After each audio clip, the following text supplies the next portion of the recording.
Training Module 6.6 Applications. The learning objective of this training module is to grasp the kind of applications that can be developed by AquaCrop. Several examples will be presented.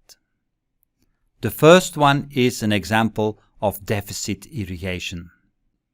The Bolivian Altiplano is a rather dry area with harsh climatic conditions.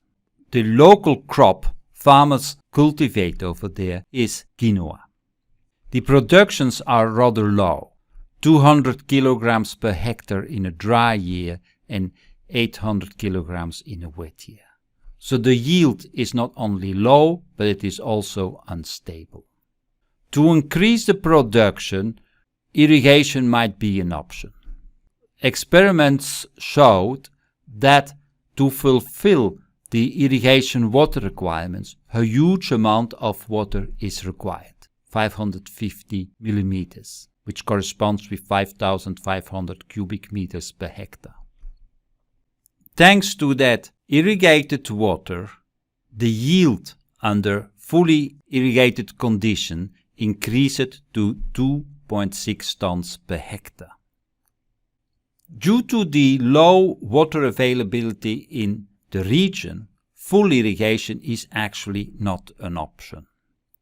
And also, although we get a yield of 2.6 tons, it is still a rather low yield due to the low soil fertility in the area. Applying inorganic fertilizers is neither an option because this crop is sold as organic produced quinoa and has as such a high value on the market. So an option is to switch to deficit irrigation. With the help of AquaCrop and field experiments, one can find those growth stages in which water need to be applied.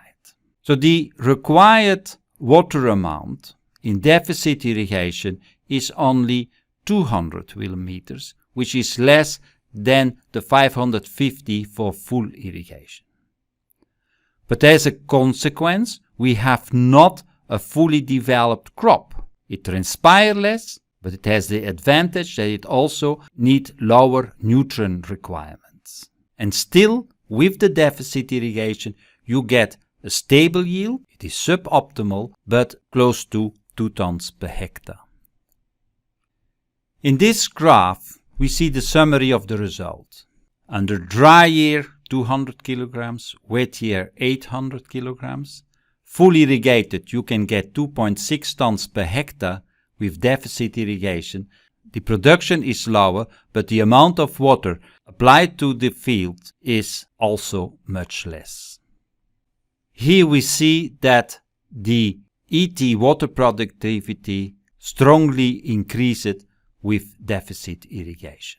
Still, farmers are not likely to apply deficit irrigation because when they have access to water, they prefer to go to the maximum yield, which is obtained under full irrigation.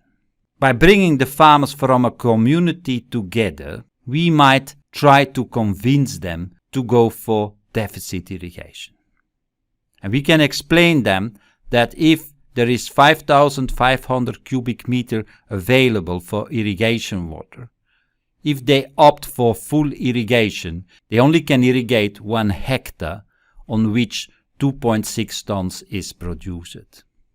If land surface is not a problem, then the community can opt for deficit irrigation.